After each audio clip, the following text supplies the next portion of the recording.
This episode of Legacy Battle is sponsored by W Energy Drink.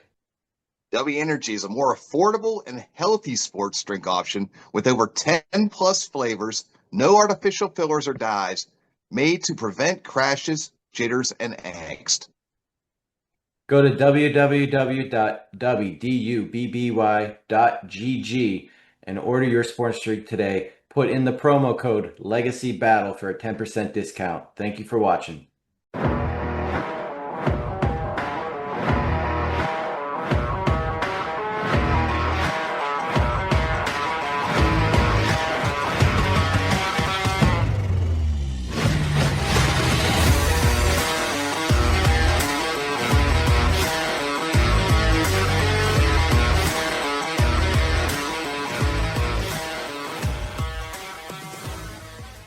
Welcome back to another episode of Legacy Battle. I'm Michael Adams. My panelist tonight from the Gridiron Battle Zone, Brian King, Steelers Nation South, Rollo Coffin. We want to welcome back Matt Cowardy from Max Sports Podcast. Our debate tonight is the top five tight ends, 1980 to present. We are joined by a former NFL tight end with the Eagles, Dolphins, Niners, and Patriots. He's a member of the NFL All-Rookie Team in 1999 and a 2004 Super Bowl winner. We want to welcome Jed Weaver. Jed, thank you so much for coming on. Thanks for having me. I appreciate it. Excellent. As always, we're going to have a Q&A after for him about his career. Our honorable mentions tonight, some players that just missed the list: Todd Christensen, Jimmy Graham, George Kittle, who, maybe when it's all said and done, he may be on this list. And man, when I was looking up the stats today, Greg Olsen, he maybe should have been on this 8 that we've picked. But let's jump in and let's start with Brian. All right, so I'm going to go Kellen Winslow Sr., 6'5", 250-pound, played his entire career from 79 to 87 with the San Diego Chargers. This guy was pretty much the OG of the receiving tight ends. He revolutionized the position at a time when the league's offenses were pretty run-heavy. There were 10 1,000-yard seasons for tight ends during the 80s decade, and Winslow had 3 of them. One in 81, one in 80, one in 81, and one in 83. I probably would have had a 4th if not for the 82 player strike. More evidence of his dominance of the 80s. He was named to the All-Decade team, plus the Pro Bowl 5 times and the All-Pro team 4 times.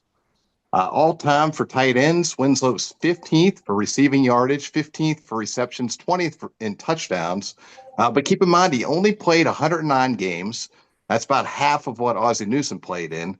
And for a 17-game season average, his production, it would be on par with the rest of the tight ends in the league today. 84 receptions for 1,051 yards and 7 scores. And you can't talk about Winslow without mentioning the epic in Miami. 1981 AFC divisional playoff thriller between the Chargers and Dolphins. Went to OT to be decided. Winslow left it all out on the field that day. He blocked a field goal, and he caught a then playoff record 13 passes for 166 yards and a touchdown. And he did it all through numerous injuries and setbacks. You always remember that legendary image of him being carried off the field by his teammates for dehydration, but he returned later and helped his team to victory. So that's Kellen Winslow. Jed, Kellen, he was catching balls as a tight end before it was the cool thing to do like it is today. So what are your thoughts on him? And even his son was pretty decent there for a little while. Yeah, that was I'm a 76 kid, so, he was one of the ones in the beginning when I started watching football. And of course, being an Oregon Duck, he was catching balls from Dan Fouts, who was throwing them everywhere. So, those guys were definitely ahead of their time and starting a trend. Todd Christensen, that was the old AFC West back in the day. Todd Christensen, I grew up a Raider fan, so he was always one of my favorites. So those 2 guys were definitely at the top of the list growing up and collecting cards that I really thought were great. Definitely at the top of the league. And, the epic in Miami, that was one of those ones where the Dolphins couldn't get to the Super Bowl, but had more chances than you can remember. But it's been a long time coming down here for sure. So since Brian went with his old school guy tonight, I'm gonna go with my old school guy tonight because we only have two older players from this 1980s on, and I got Ozzie Newsome, 13 seasons with the Cleveland Browns.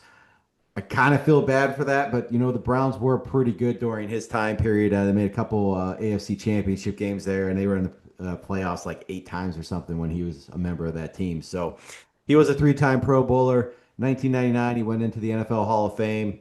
He is a four-time All Second Team and two-time All Pro First Team. So he's got the nice accolades there.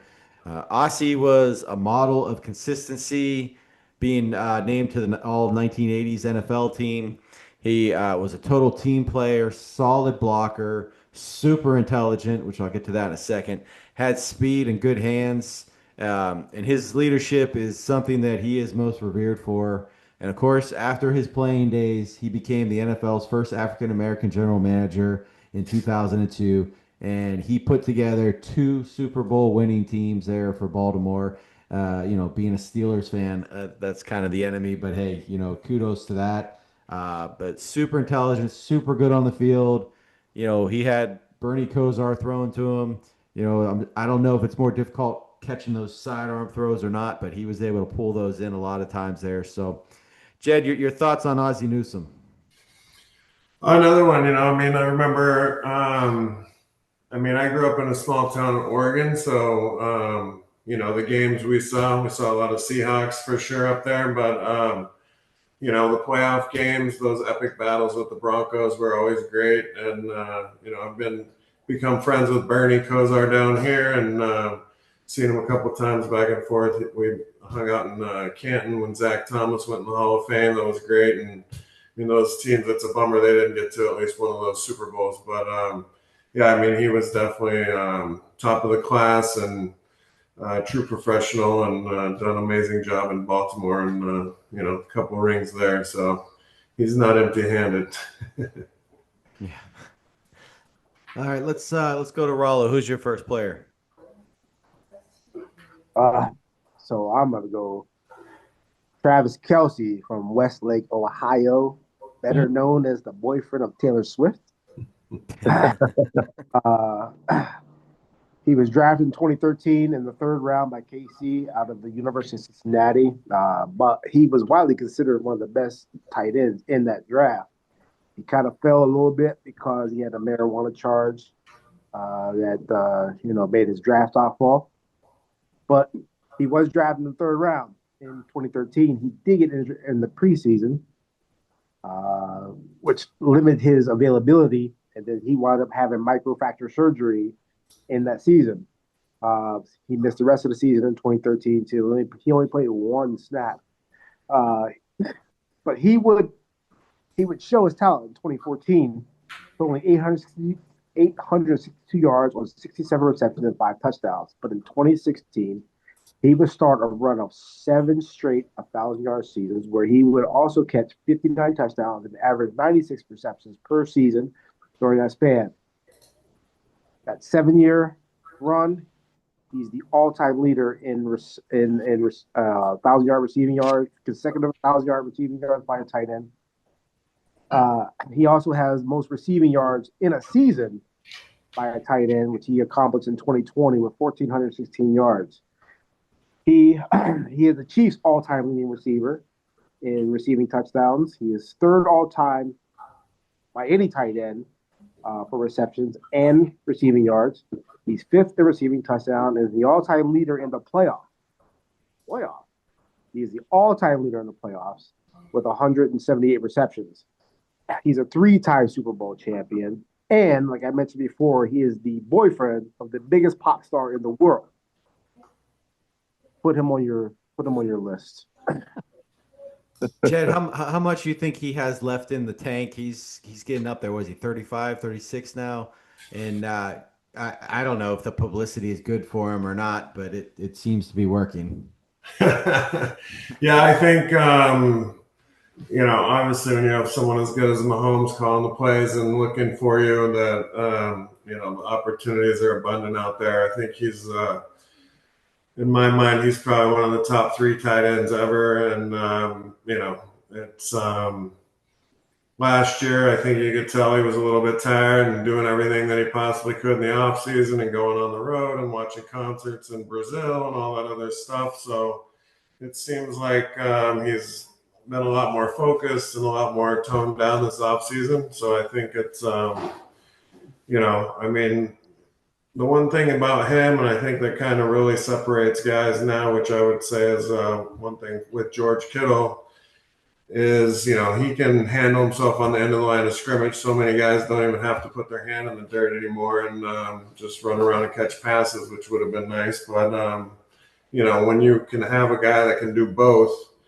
obviously it makes your offense that much more dynamic and makes you more of a threat because these guys are all fast enough. Kelce's fast enough to beat linebackers one-on-one. And then obviously if you put an extra safety out there, now you're mismatching them in the run game. So it really is one of the hardest things to cover when you have a versatile tight end. So for a defense. So, I think it's funny because everyone thought he had a down year last year when he had 95 catches and, 90 catches and almost 1,000 yards, and he didn't play the last game. So it's just funny that that's the perspective. But I think that he'll have a really good season this year, and I expect them to be there at the end, just like they have been. As long as Mahomes is healthy and most of those guys stay healthy, they'll be right there in the end.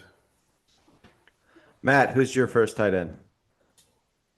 My first guy is Antonio Gates out of Detroit, Michigan. And unlike some of the other people on here, Antonio Gates was actually undrafted in 2003 by the then San Diego Chargers. And the funny thing about him is that he actually never played football at Michigan State because he played basketball at Michigan State, but he never went to the NBA because he was told that he was kind of like a tweener of playing basketball. So the Chargers actually went and worked him out, and they saw a lot of potential with him, and they signed him to a contract, and it showed too early on as Gates was just throughout most of his career just a complete nightmare matchup as far as defensive coordinators go. His ability to shed tackles, his ability to outrun some of the best linebackers and safeties in the league, outstanding body control, making highlight reel catches like almost like it was nothing at all. His yak ability was something that I had never seen before. He was one of the players that I like. He was one of the first tight ends or weapons on offense in general that I vividly remember seeing because he was in my early years of being an NFL fan. So like he sticks out to me in that department right there with just the way that he played.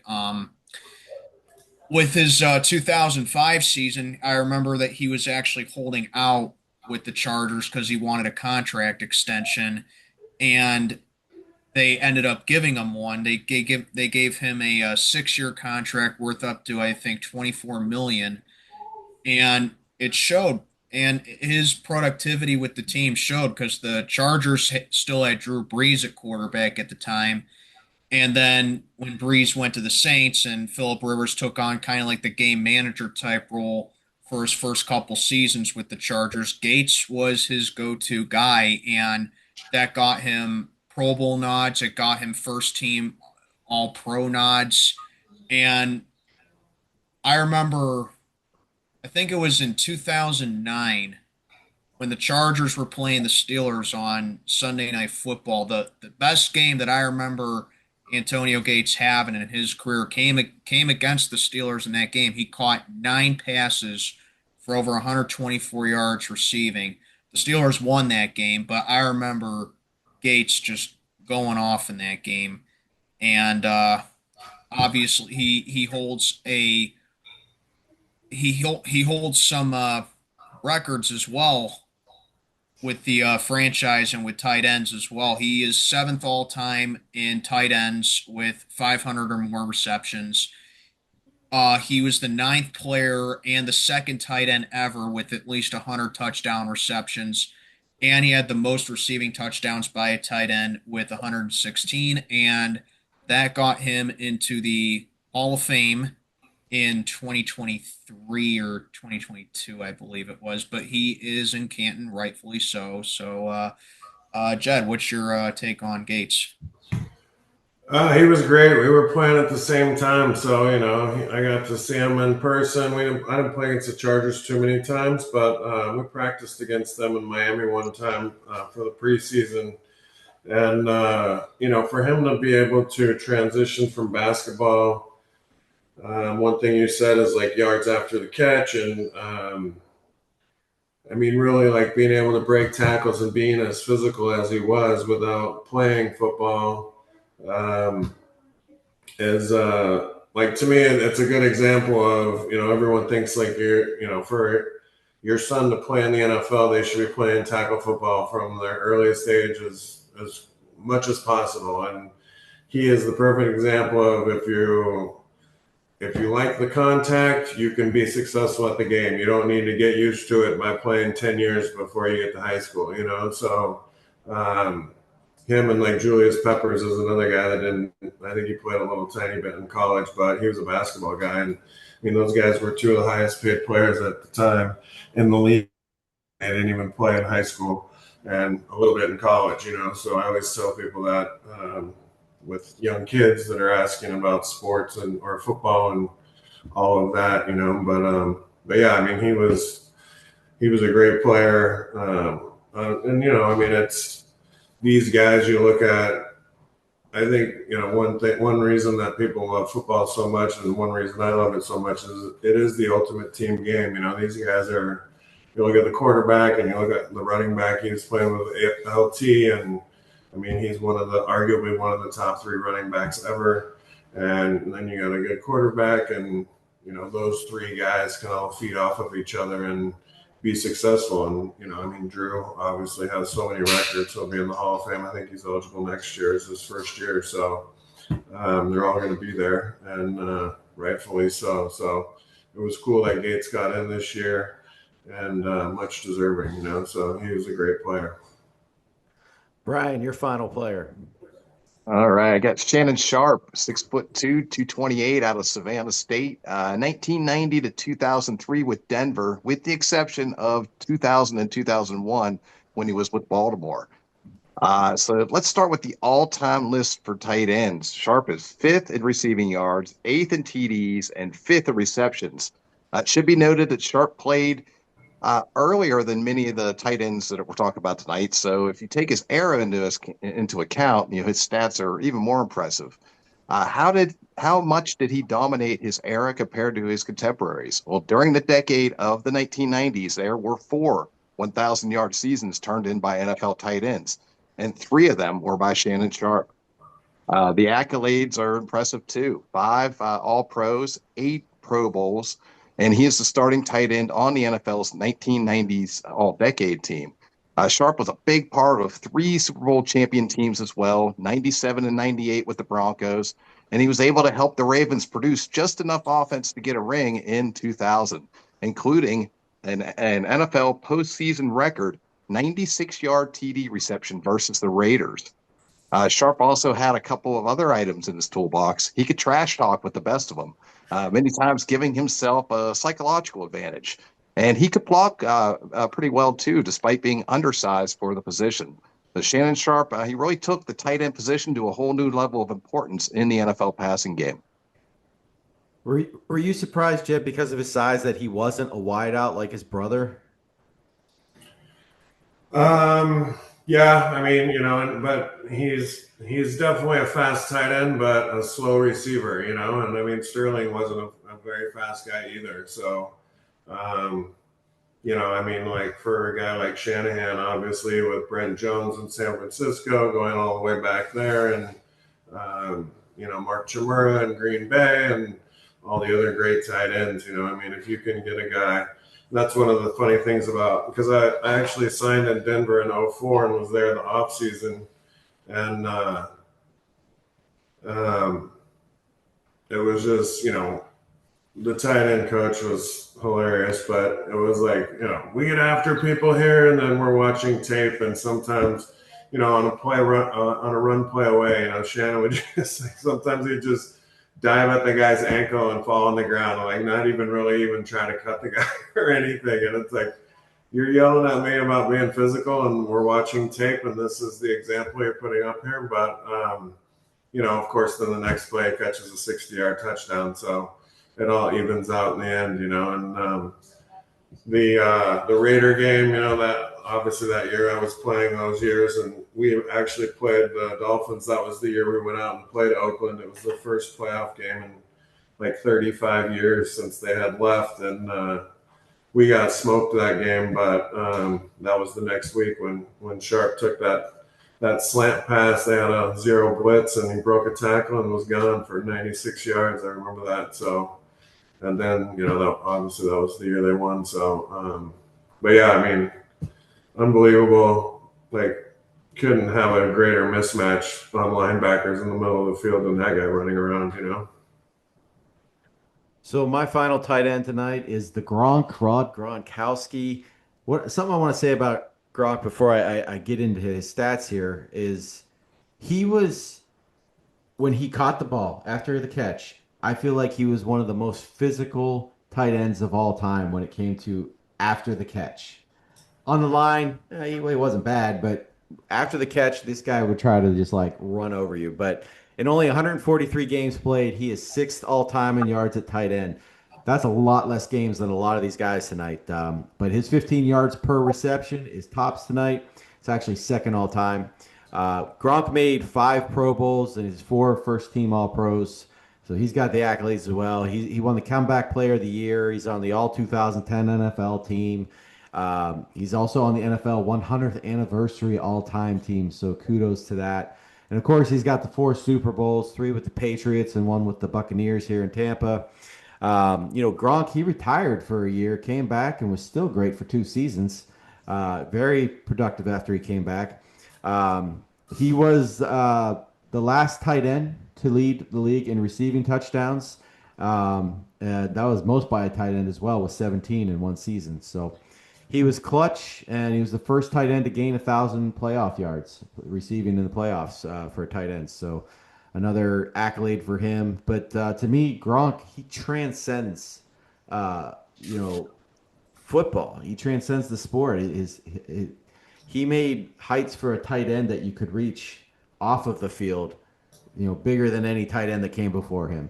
And that's part of his legacy. We'll give him that. And one of these years, he's going to hit that field goal at the Super Bowl halftime. I'm just waiting for it. But Jed, Gronk, I mean, I know you played for the Patriots for a little bit, so you might, have a little idea of what the scheming was and things like that. But what are your thoughts on him? To me, he probably, him and Tony Gonzalez are my 1 and 2 probably ever. I feel like he could block anybody on the end of the line of scrimmage, and then he doesn't look like he's running fast, but he's running past everybody, because his legs are so long, and he's just such a long strider. And so, what a mismatch. He was a beast. And, I just was on social media, saw recently, he was on a podcast talking about how he didn't play until about halfway through the first season because he just didn't know the playbook, and they wouldn't put him out there because they didn't trust him. And, he comes off as just Gronk the caveman, really, and I know it's part of his shtick also, and he's a huge success off the field, obviously, but being there, I got there like the 3rd week of the season. Brady's calling audibles from the season before, and I don't know what I'm doing. I'm getting yelled at by Charlie Weiss and dog cussed, and it's like, well, that's not the playbook. And Tom's like, oh, it's from last season, and of course everyone else had been there, so they all knew what was going on. It's like, so just the complexity of the offense and the diversity with which Tom had the ability to make any call at any moment.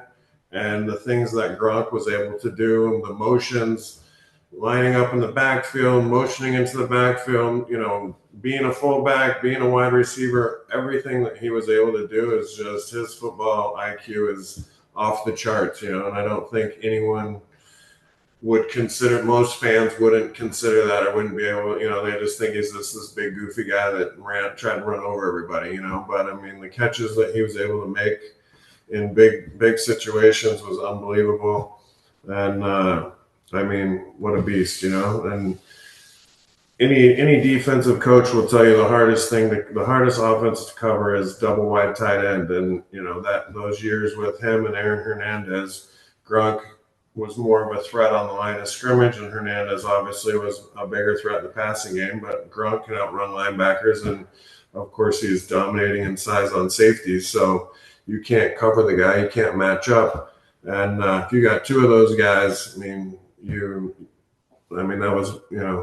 that was when they were at the height of their offense, offensive productivity. So he's a beast. He's definitely top three for sure for me all time. Rollo, he mentioned your final player, so go ahead.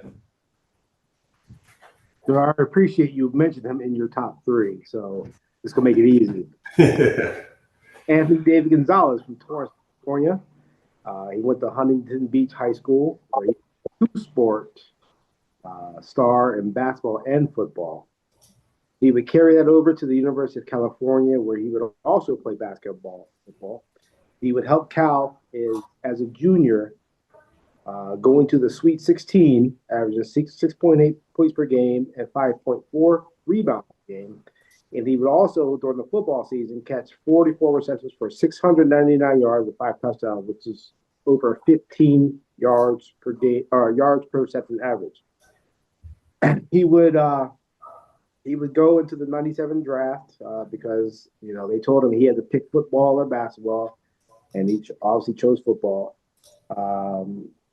He won the '97 draft. The Chiefs would move from 18th to 13th to draft him, and he would be named to the 1997 All-Rookie team. But he would break out in 2000, when he would have 93 receptions for 1,203 yards and 9 touchdowns. The first of his 4 career 1,000-yard seasons. After that 2000 season, he would average 929 receiving yards per season, 81 receptions, and 7 touchdowns per game after that initial season where he broke out. His final season with Atlanta, second in receiving yards and receptions, and he also led the team in total touchdowns. He is the all-time leader in receptions and receiving yards by a tight end. He's the first tight end with 1,000 receptions. He went to 14 Pro Bowls, which is first all-time by a tight end, second all-time by any player. And he was the first tight end to be first ballot Hall of Fame. He was also the first tight end named to the NFL 100 all-time team, and he's a staple on the Prime Video broadcast on Thursdays, which we'll see coming up in the next few weeks. He's phenomenal on the field and as an analyst. And Jed, we don't normally rank them. This is 1, this is 2, this is 3. But is he the GOAT when it comes to tight end? Yeah, I think so. I mean, we played against each other in college, and then obviously the NFL. So I was there the whole time, and I mean, he was great from the beginning, and no one could cover him. He could hold it on the end of the line of scrimmage. Obviously, back then you had to, and such a mismatch on defense, and not many guys can say they changed the rules in football, but he's the one that used to dunk on the goalpost and bend them sideways. So they changed the rule, and they can't do it anymore. So his homage to his basketball days, and but yeah, I mean, complete player, just talking to him after games and stuff, always a great guy, but everyone has nothing but praise about him, and such a great guy. And I would say he's number one all time for sure. Let's go to our final player tonight. Go ahead, Matt. Second guy for me is Jason Witten out of, he was born in Washington, D.C., and he came out of Tennessee. And Jason Witten, basically kind of like the Iron Man as far as tight ends go, where in his career, he had the most consecutive starts by games started by a tight end at 179, and he had the most games played by a tight end at 235. And although the Dallas Cowboys had a first round grade on Jason Witten, and when it was their turn in the first and second rounds, they ended up taking cornerback Terrence Newman and they took Al Johnson based on team needs. And then they also took Tony Romo that same year. He was undrafted as well, but they took him as well.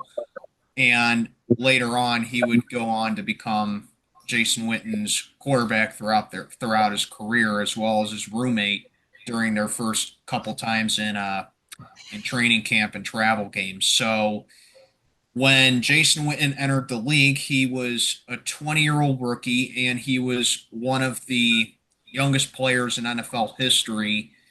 And he started in only 7 of the 15 games in his rookie season.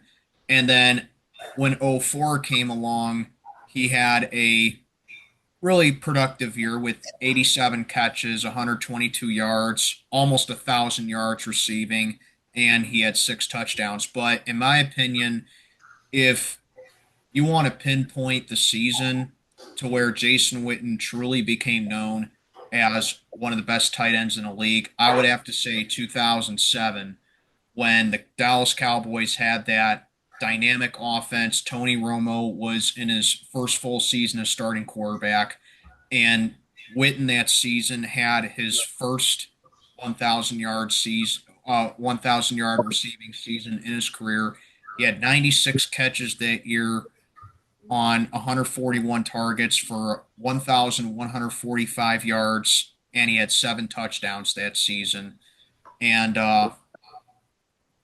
ever since that season, Jason Witten just became really well known for his toughness and his reliability as well. And it really showed throughout the course of his career. He was Romo's go-to guy, along with when the Cowboys had Terrell Owens as well. But I always saw Romo attacking across the middle with Jason Witten, just a really tough matchup across the middle that he was right there. And basically became the captain of the offense for the Cowboys, rightfully so. Some records that Jason Witten has. He has the most receptions by a tight end in a single game with 18. That came in 2012. He is fourth in receptions in NFL history with 1,228. Some individual stats that he had with the Dallas Cowboys alone is that he still has the most career receptions in Cowboys history with 1,215. Leads the Cowboys in career reception yards with 12,977. He's the first tight end to have a 1,000 yard season, and he went on to have 3 other of them. He had 4 1,000 yard receiving seasons for a tight end. He's the first tight end to have 65 receptions in consecutive seasons, and he was the first player in Cowboys history to score in 16 seasons. And he was also a Walter Payton Man of the Year award winner. Witten retired after the 2017 season to go call Monday Night Football games on ESPN for a year, but then he returned to the Cowboys for another year in 2019, and then he officially called it a career after the 2019 season. And I believe it's this year where Jason Witten was first eligible for the Hall of Fame, if not next year, but I know very soon at the very least. But Jed, what's your take on Witten? He was a great player, and yeah, I mean, like you said, just consistent. That was amazing. Touchdown in 16 seasons in a row. That's unbelievable. But yeah, I mean, he reminded he was like perfectly the cutout of Jay Novacek and the Cowboys from the early '90s. And I don't know if he got much love from you guys. I don't know if he played as very long, but I mean, always able to find the open spot, that security blanket for the quarterback, and just moving the chains, breaking a few tackles, and being that guy out there that you can count on to get the first downs and then score touchdowns when you're in the red zone. So I would think Witten will be a first ballot Hall of Famer. He should be up. I don't know how they calculate the years. I think it's 5 years, but it depends on when you actually technically retire, which isn't your last game. You have to officially do it. So I don't know like how that clock all works, but yeah, I can't imagine he wouldn't go in first ballot. I know there's a few other guys. If this is the year Drew's up, and a couple other guys that are surely going to be in. So, but yeah, I mean, he was to me. I liked watching him. He's a very smart player, and very successful and great player. And just one correction on that, he actually he played 1 year for the Raiders, 2020. So it would have been. Oh yeah. He would have retired as a Raider, so I don't think he's eligible till after this year, if I'm doing the math right. So, but yeah, let's move into our vote here, guys. Can't pick your own. Brian, who are you taking? I think I'm looking at Gronk. I mean, a matchup nightmare. And like you said, man, when he had the ball in his hands, he was so dangerous, probably more dangerous than any of these other guys. So I'll go with Gronk. And I'm going to take the low hanging fruit today. I'm going to take Tony Gonzalez. So, There you go. Rollo. This it's not a difficult. You got to take. Actually, it is more difficult than I thought it would be. Brian's first guy. Who was Brian's first guy? Winslow. Winslow Senior. Oh yeah. Winslow Senior. Okay, Matt.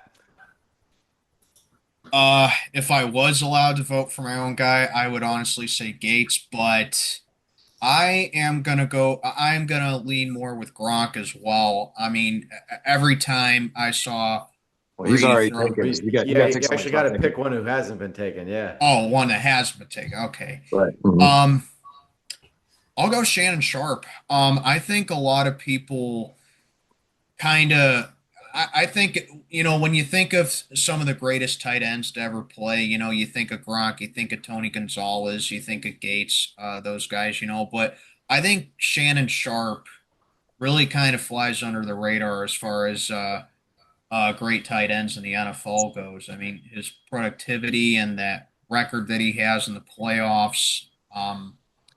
Yeah, I think that he was one of the biggest reasons why the Denver Broncos of the mid to late '90s that they were just such a well-oiled machine on offense.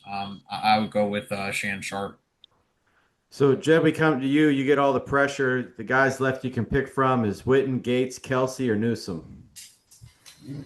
Who would you throw on? Kelce. I would pick Kelce because I mean, he's been so productive, and I mean, I just think there are fewer and farther between these days, but he's still a dual threat guy. A couple times in the Super Bowl, I think he waved at some guys and was looking for a little outlet pass before he even stopped their momentum. And by the time he could get an outlet pass, Mahomes was getting his chest beat in. But yeah, I would take him. I'll take him on my team any day, and he's definitely top 5 of all time for sure.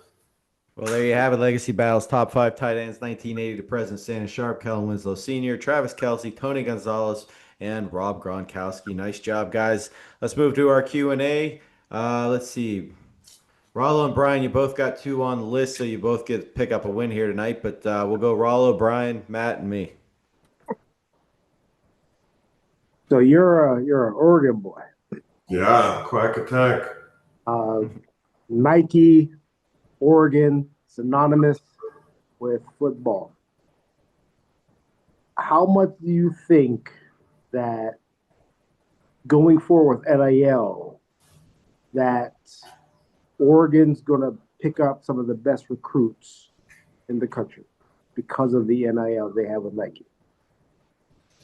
I think it's going to be a huge amount. I mean, I don't know. I'm not that deep into it there, so I don't know specifically how that all works. But yeah, I mean, it's already a huge attraction for guys because of the facilities and because of the uniforms and everything that's going on out there.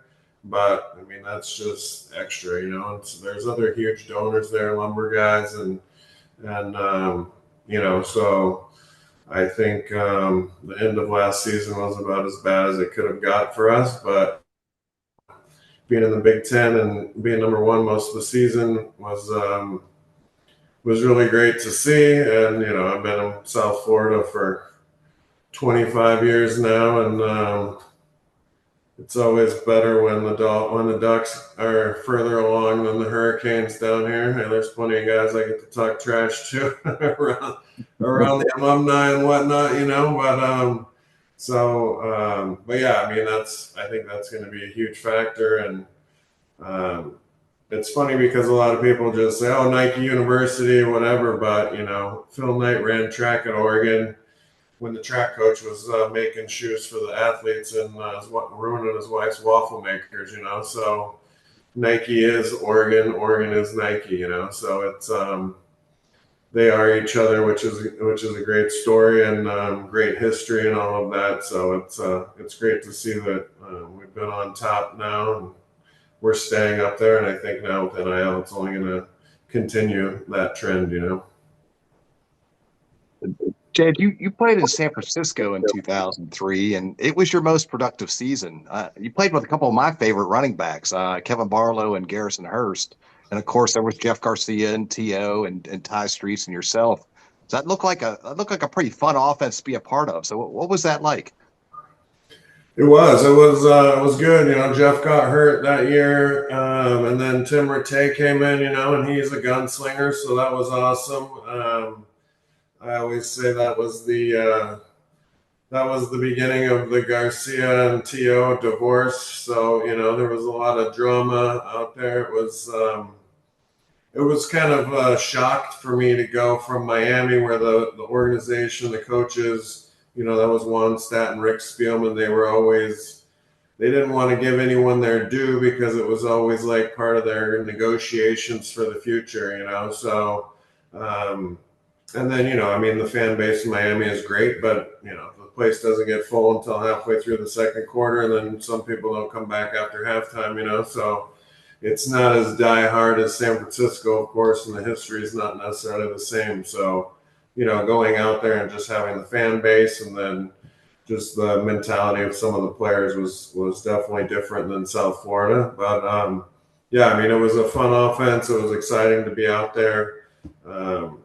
I mean, we didn't make the playoffs, but that was by far my funnest year because I got to play the most. And Garrison got hurt at the end, or else both of those guys would have had 1,000-yard rushing seasons. I think Garrison had like 950, and Barlow was around 1,200. So he was a beast. He had a great year that year. And Fred Beasley was the fullback. He was the old man and just country Southern boy, and so it was a great year to be there, because it was some of the holdovers from the old school, T.O. and those guys and Garrison. And, it was really kind of when I was playing, it was kind of a change of generation. So it was great to play with some of those older guys and still have that connection to, to the past. And some guys when I was growing up, I mean, I played with Sean Landeta my rookie year in Philly, and, he played on the 86 Giants, so, it was cool to have some of that connection to the old guys that when I was growing up and collecting cards and stuff, and then being on the team, having them be around, But yeah, it was a blast. The fans out there are great, and Candlestick was a dump, but it had all the history, But it was definitely at the end of its life,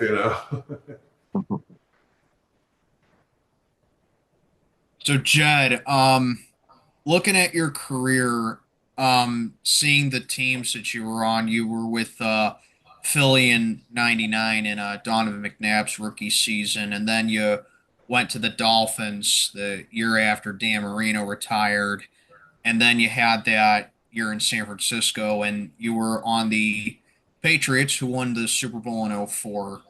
Out of all those teams that you were on, which would you say was the most complete offense that you were a part of? By far, New England. I mean, just because Tom had really taken over, and he was at the top of the game then. I think in '04, and where obviously in '01, that year was way more defense. I mean, when he took over in '01, we played them down here and we smoked them, and so the way that season turned out for those guys and them to win the Super Bowl. That was one of the biggest upsets in the Super Bowl history against the Rams. But so I mean, and so he was full on Tom Brady at that point, and we didn't have superstar guys, but everyone, it really was the team, the ultimate team, and which is the ultimate team game. If everyone just does what they're supposed to do, and of course it's Belichick's thing, do your job, but one time we were in a meeting and Tom just said, "When is the best time for me to throw you the ball?" And everyone, it was after practice. We were just watching practice together, and everyone's just kind of not know what to say. And he said, or no, "When's the best time for you to be open?" And everyone's kind of what's he getting at? And he said, "When I'm ready to throw you the ball." So if you got a 12-yard route and you run it at 8 yards and you're open at 8 yards, I'm not throwing you the ball when you're open at 8 yards because I'm not ready to throw you the ball, So run your route to 12 yards and then I'm ready to throw you the ball. So get open at that point, and it's that attention to detail and that focus is what enables you to win the close games in the playoffs and then ultimately win the Super Bowl. I mean, we had good teams in Miami, but I mean, our defenses were definitely better than the offense.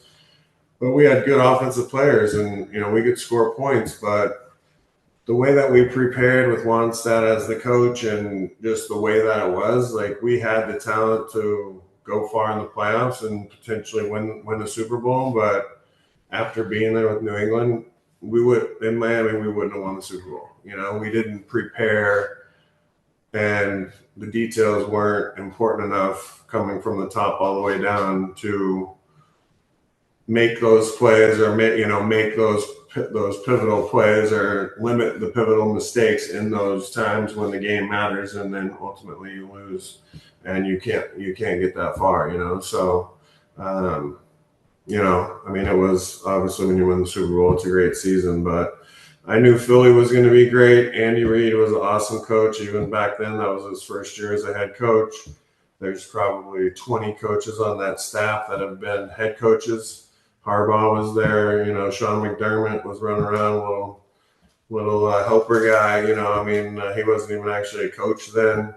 So tons of guys, Leslie Frazier, Ron Rivera, Brad Childress, all those guys. So I knew they were going to be. We were just too young, and then San Francisco.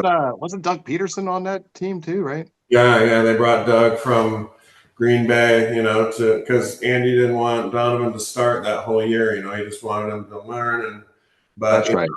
Halfway through the season, I think they just threw Donovan out there because I mean, Doug just wasn't. As long as he'd been in that offense and been with Andy, he just wasn't, doing the basic things to even be successful. And so it's they just were let's just throw Donovan out there. We don't have anything to lose. And even if he doesn't know what Doug knows, he's making stuff up. It'll be better than what we got out here, and it was, I mean, that guy, he's, it's a bummer that they didn't win a Super Bowl, got the 4 AFC championships, then only the 1 Super Bowl.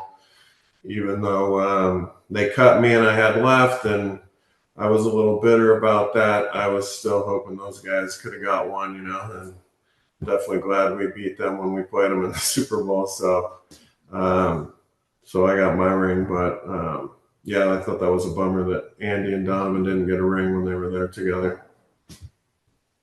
So I want to go back to Oregon here. 1998, you are honored as second team All Pac-10. So what can you tell us about the connection with quarterback Akili Smith and why that worked so well for you that season? And then tell everybody what you're up to today. Yeah, so I mean, Akili was split time the year before with Jason Moss, and then he just really in the off season working together and everything, he really like took steps and jumped up in training camp that year. And I played behind guys that were going to the league every year. The guy ahead of me, Blake Spence, was the 5th rounder, so I kind of had to wait my turn. And I think it was tons of work in the off season, just getting that feel for each other. We were doing so much stuff, just the players, 7-on-7 against the defensive guys, and it really, that's one thing I think now is you see early in the season that guys, they just aren't getting as many reps as you should be to have a comfort level. So a lot of, you'll see a lot of bad throws or guys in the wrong spot and stuff like that, just because you're not doing it as much. And, we had good players at every position. So it really, you couldn't, I wasn't one that they were going to double team starting off, but, so I had a lot of one-on-one coverages in the middle of the field and stuff. And Akili had a great year that year. And, because of him and the Eagles deciding between Donovan and Akili at number 2, they watched all of my tape, and that's the reason that they liked me and drafted me, So, and I would say that if Akili went to Cincinnati, or if Akili didn't go to Cincinnati and the Eagles drafted him, he would probably be sitting here the same as Donovan saying, look at my stats, I should be considered for the Hall of Fame, because he had those skills and he had the ability. And we see it way too often, and the talking heads don't ever say anything about it. I think it's a shame they don't, but everybody can play. It's like anything in life, right? The situation you're in and the people you're surrounded with are just as important for your success as the skills that you have and the talent that you have yourself, So it's a bummer his career went the way that it did, but he got a nice fat signing bonus as the number 3 pick that year. And he's still doing all right. His son actually is going to Oregon this year. I think he was a 4 or 5-star quarterback, so it'll be interesting to see how he does. He's a big kid like his dad, so it's cool. Been cool. And so yeah, now I'm still down here in South Florida. I do real estate now, so I'm with the Kai's company, and they just bought the company I was with a couple of years ago, and so it's been great. They're an awesome family-owned company, and I do it all for whoever. I do obviously tons of charity events and involved with the Miami Dolphin alumni. So I'm helping people with all the way from rentals to oceanfront homes. I've helped Zach Thomas get his house on the ocean on Hillsborough Beach, and they bulldozed the old one and built a new one, and now they're raising their 3 kids there on Hillsborough Mile. And so it's been a good transition to the working life, and it's a blast. I got an 11-year-old daughter now, so middle school just started, so it's insanity all over around here. And it's nice to be able to have the flexibility with real estate to hang with the family and be there for my daughter. It goes, I don't know if you guys have kids, but it goes by in the blink of an eye. Every cliche is reality. And she's already in middle school, so it's crazy. Well, thank you so much for coming on and sharing with us. Absolutely. Thanks for having me. Appreciate it. Remind everybody, hit that like, subscribe, notification button. We'll see everybody next time. Have a great night.